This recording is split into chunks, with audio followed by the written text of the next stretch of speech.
Hi everyone, welcome to Apple Trees channel. இன்னைக்கு வந்து சளிக்கு கற்பூரவள்ளி கஷாயம் எப்படி பண்ணுறதுன்னு சொல்லிட்டு சொல்ல போகிறோம். ஸோ எண்டு வரைக்கும் பார்த்துட்டு வாங்க இப்போ வீடியோக்குள்ளே போகலாம். இப்போ நம்ம வந்து கற்பூரவள்ளி எடுத்துருக்கோம். அதை வந்து உங்கள் வீட்டில் இருக்கிற தண்ணியில் வந்து ஊற வச்சுக்கலாம். கொஞ்ச நேரத்துக்கு ஊற வைங்க.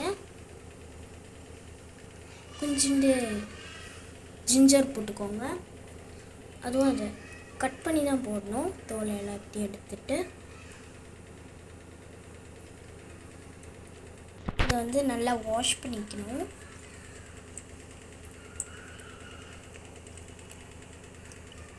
இதுக்கு வந்து நார்மலாக நம்ம சாப்பிட்ற ஏதாவது ஸ்நாக்ஸ் சாப்பிட்ற கப்பு, ஏதாவது ஒரு கப்பு, அப்படி ஏதாவது ஒரு கப் எடுத்துக்கலாம். அதில் தான் அந்த மாதிரி பண்ணணும்.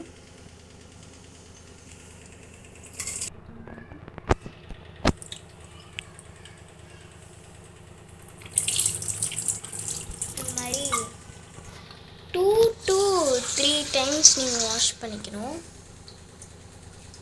இதான் 3rd டைம் வாஷ் பண்ணுறது. நேராக கேஸ் கிட்ட போயிட வேண்டியதான்.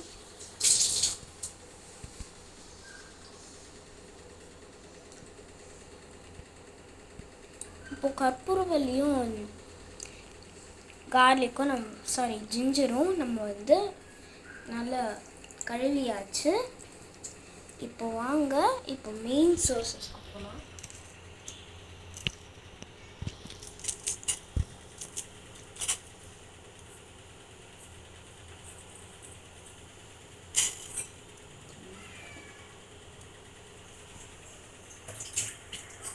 இப்போ வந்து நம்ம என்ன சேர்த்துக்கிறோம்னா ஜீரகம் சேர்த்துக்கிறோம். இதுவே வந்து 5 minutesக்கு வந்து இது வந்து கொதிக்கணும். அதுக்கப்புறமா கொஞ்சோண்டு பெப்பர் போட்டுக்கணும்.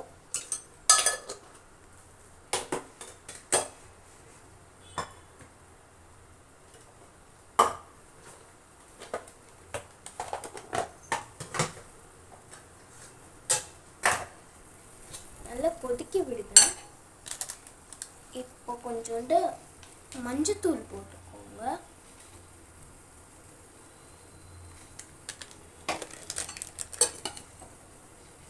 இதுவே வந்து 5 நிமிஷத்துக்கு வந்து கொதிக்கணும்.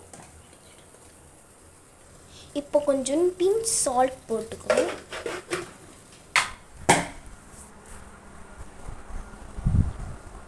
நல்லா கொதிக்கிட்டு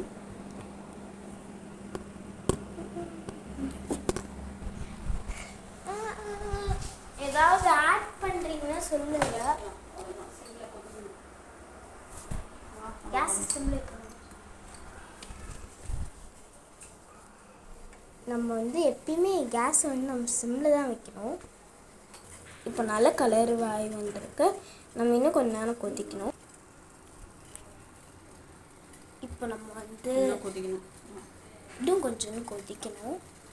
ஸோ இன்னும் கொஞ்சம் கொதிக்கணும். ஏன்னா நம்ம வந்து சிம்மில் வச்சுக்கிறதால 5 நிமிஷத்துக்கு கொதிக்கணும். இப்போ நம்ம வந்து எவ்வளோ நிமிஷம் கழிச்சு பார்க்குறோம்னா ஒரு 5 minutes ஆயிடுச்சு. ஆனால் வந்து சிம்மில் வச்சு நீங்கள் ஹையில் வச்சுருந்தா உங்களுக்கு வெறும் 5 minutes எடுக்கும்.